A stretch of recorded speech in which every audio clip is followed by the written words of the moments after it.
A lot of you guys have been sending me some really interesting experiences you've had, either as a driver or a customer.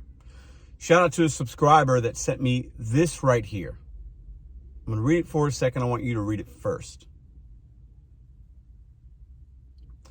Now, this is a Uber Eats. I'm sorry, Uber Eats.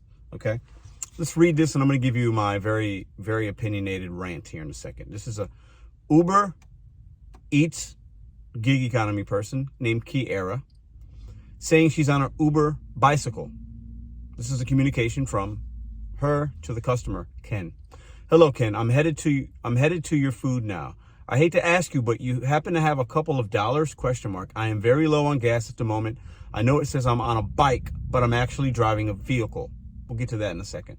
And Uber policy, we don't get the full order amount till an hour after delivery, which is true. We don't, you don't get all that. And I'm really trying to get back home to my kids, but if not, it's totally fine. I will see you soon. Please, if you can, ?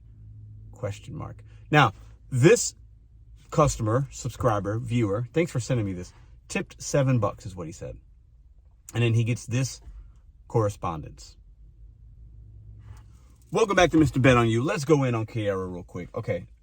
First, Uber bicycle. On the Uber platform, you can actually put in if you're on a bike, on foot, in a car. And I've seen this little trick where if it says you're on a bike, but you're actually in a car, there's two reasons people do this. One, maybe their automobile isn't licensed or they don't have insurance and they used to and whatever, and they're still driving, but they need to tell the app that they're on a bike. Secondly, on the Uber bicycle, from what I understand, it sends you shorter runs. So you only see things that are kind of like closer proximity. So that could help in some ways for you to filter out things. But also, I believe sometimes the pay is more, or it gives you extended time in order to drop things off. So there's other reasons why you would do that. It is what it is. I'm speculating, but I'm telling you the reasons why people would say they're on a bike, but they're in a car. You guys let me know if you knew about this and if you hear about it. Kiara, I think it's Kiara, is basically begging for cash to try to get home. I'm empathetic. We sometimes don't make a lot, and maybe you're trying to get home to your kids or whatever, and you need cash because you can't have access to the funds. But should that be on the consumer when they already tip? Should we be like holding people's food at ransom and trying to make them feel bad and guilt trip them into giving more money? Based on things that I've been seeing, I've made videos. Based on things I've been seeing, I've been making videos about customer tip fatigue. I also, while I know that's true, I clown on customers that don't tip. But I believe this is a big reason why customers, we're seeing lower tips. We're seeing no tips. We're having a hard time making the ends meet out here is because of food delivery people like Kiara, and the ones out there that are doing bad things, eating food, being bad, not following instructions, begging for tips and cash because we're putting our problems on the consumer when all they want is for you to pick up their stuff and bring it to them. It's very simple. A lot of us have become emotional, and we are like coming at the customers in chats. Now listen, I come at them on my YouTube channel because I like to give you guys perspective. I like to be entertaining for you guys. I like to call out and try to educate the miserable people. But when you have a good customer like Ken, and he tips $7 and then is asked for more money, that's absurd. That's hurting the good dashers like you and I, the good food delivery people like you and I, by giving this customer a bad experience and making them scratch their head. So now I open up to you guys. What do you think? Have you done this? Would you do this? Do you use the in-app chat on any app or platform to try to get more money out of the customer? Now, I do think positive ways you can use the in-app chat to your advantage would be if there's a long wait, if they're out of something, if there's some kind of instructions for the delivery that don't make sense, communicate. But keep it short, sweet, and simple. Don't send these. Look at this. Look how long this is. I mean, it's a big old, look at this. It's too much. That is too much. You're typing, you're doing too much. Now, you can up your tips by communicating and being effective and being expedient and fast and following instructions. Maybe somebody will add things, but we can't be asking people to put fuel in our gas tank. And we should never take an order that appears to not have a tip, where it's $2 or $3 on DoorDash or $1, $2 or $3 on Uber, and then ask them in the chat, are you going to tip cash? You going to tip cash? You going to tip cash? I need a tip. No. What you do is you decline it and make it worth somebody else's time down the line and make the company pay more. It's very simple. What do you guys think? How do you use the in-app chat feature? Have you ever asked a customer for cash because you needed gas? Now, we know some customers use the in-app chat and ask us to pick them up certain things. Hey, can you buy me some cigarettes? Can you buy me this? Can you go to the store? Can you do this? I don't recommend doing those things either, right? The in-app chat shouldn't be used to manipulate, try to be weird, try to guilt trip, that's not what it should be used for either by the consumer or by us. But people like Kiara, I think it's probably Kiara, saying they're on a bike, they're not in a bike, and then doing all this is what I call doing too much. It's doing too much.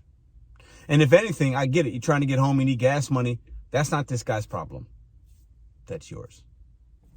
So you guys tell me what you think in the comments down below. Listen, I'm a firm believer that when we see clown customers doing clown things, we call them out. And it should be no different. If we see clown delivery drivers doing bad things that make us look bad, we call them out. Most drivers are good. I believe that. There are a lot of bad ones. Most customers are good. I believe that. There are a lot of miserable customers. But we can't let the bad drivers deter the good customers from using a service. And this was a good customer. He tipped $7. But should he be guilt tripped into giving more cash just to get his food delivered? I say absolutely not. I got one more thing for y'all. So since we're talking about bad drivers, good drivers, how sometimes we are our own worst enemy, good customers, bad customers, this is a special shout out and love and appreciation to my fellow content creators in whatever platform on social media you are creating content in this gig space.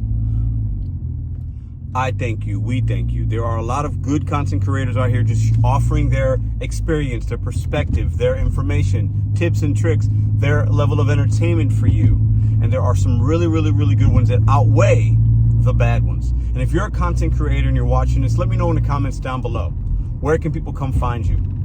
I think now, in today's day and age, when a lot of us are out here doing this and we want answers, we want information, we want relatability, because most of us are in our car maybe alone, or we feel like I can't be the only one that saw this or dealing with this or whatever, or maybe a content creator sharing something positive, a good experience, and a little bit of hope for the ones out there, right? Let me know if you're a content creator down below. But I want to give a special shout out to all my content creators out there willing to put their face and sometimes name out there for criticism, for whatever. I appreciate all of you guys. Keep doing you. And as a fellow content creator to a content creator, keep doing you. You're going to have people that won't like the things you say sometimes. That's okay. Know your truth, keep making that content, and keep hitting your goals. And to all the people out there to say this kind of content's dead, it's dying, it's repetitive, it's boring. Pedro, how many times can you talk about the same thing? How many gig tubers do we need? This space that we're in right now has never been more popular. There's more views than ever over social media platforms in the gig realm than ever before. And think about anything else that you watch, whether it's sports, you like ESPN, you like politics, you like RV channels talking about RV life. It's all repetitive. It's all usually the same. But that's why people like it, because it does offer a little nuance here and there and a little bit of different stuff. So this kind of space isn't going anywhere. It's going to continue to grow, just like any other niche or entertainment on any other social media platform. It's going to continue to grow. And I believe most people that watch this watch for the person versus the content itself. Just a silly little man in his DoorDash bag, taking over the world one day at a time. So we have 5 guys. These are my peeps right here, okay? We go way back. I've been telling them, In-N-Out Burger, trash. I tried it in LA. I said, y'all gotta come get some Five Guys. It costs more money, but In-N-Out, the fries are so bad. So come to the 5, man. Tell them the 5. There you go.